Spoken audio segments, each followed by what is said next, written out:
menunggu yang lain sebenarnya kalau ada yang masih mau datang, saya mau nanya satu soal tentang IP. Berapa target IP Anda?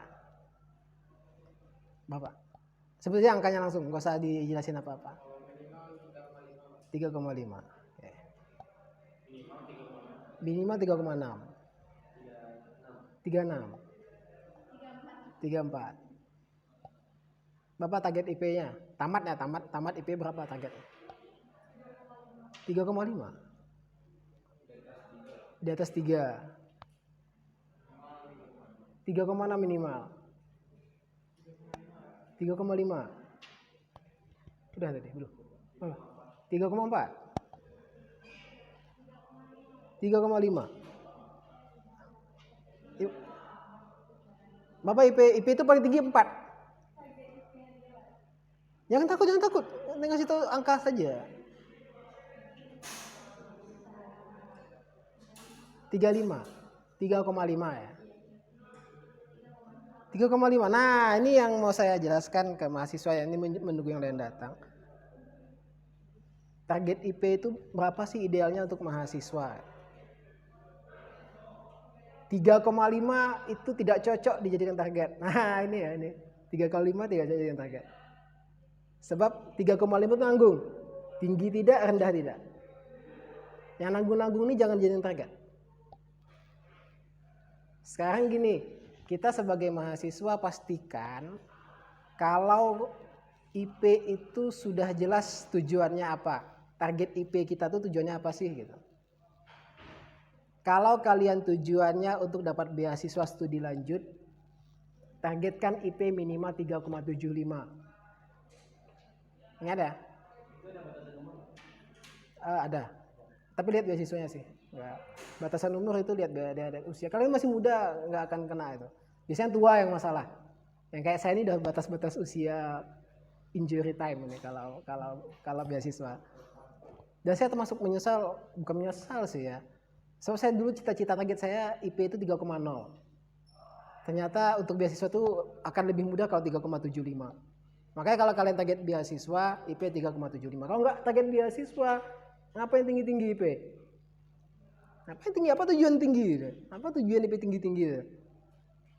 Ibaratnya kalau kita target untuk dapat kerja, saat ini minimal IP itu bisa 3,0 aja sih. Kalau zaman saya 3,0 untuk kerja ya.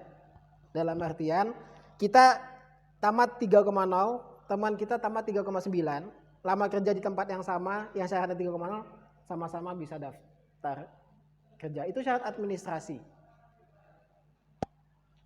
Nanti setelah daftar, semua berkas disimpan, kita ikut tes yang sama. Ujungnya apa? Wawancara. Wawancara itu apa? Soft skill.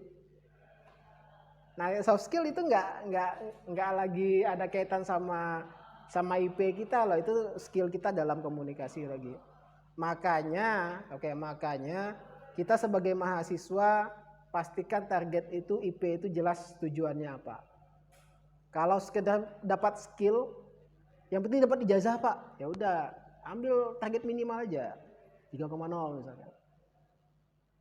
Nah Pak, nanti ngapain ini nanti, kan target kita hanya itu. Kalau saya contoh, saya ketika S1 targetnya bisa lanjut S2. S2 syaratnya apa? Minimal IP 3,0. Ya udah, saya target IP saya 3,0. Dengan target saya IP 3,0, saya tidak tertekan dengan kuliah. Gitu ya.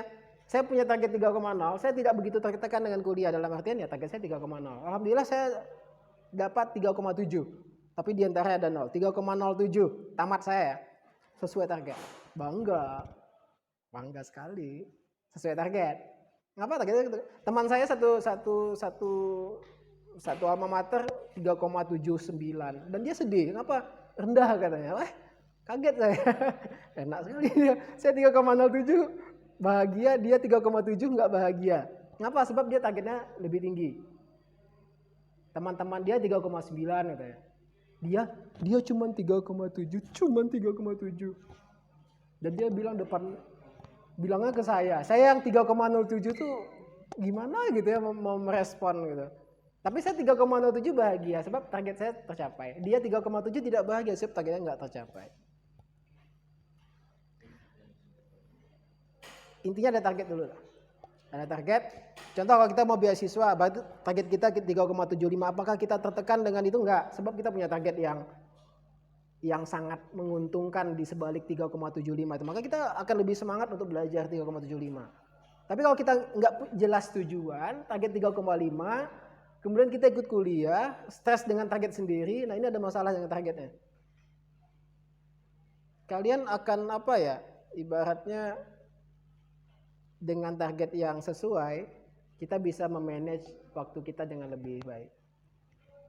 Kapan kalian mainnya gitu? Kapan kalian mainnya sebagai mahasiswa?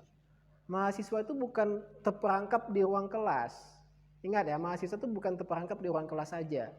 Mahasiswa itu harus turun ke lapangan. Dia harus ikut organisasi, dia harus melihat masyarakat sekitar bagaimana kondisinya. Nah, di sini peran mahasiswa yang jangan hilang dikarenakan kelas dan kuliah. Kuliah dan tugas itu tujuannya supaya mahasiswa punya skill. Bukan mahasiswa menjadi antipati dengan sosial.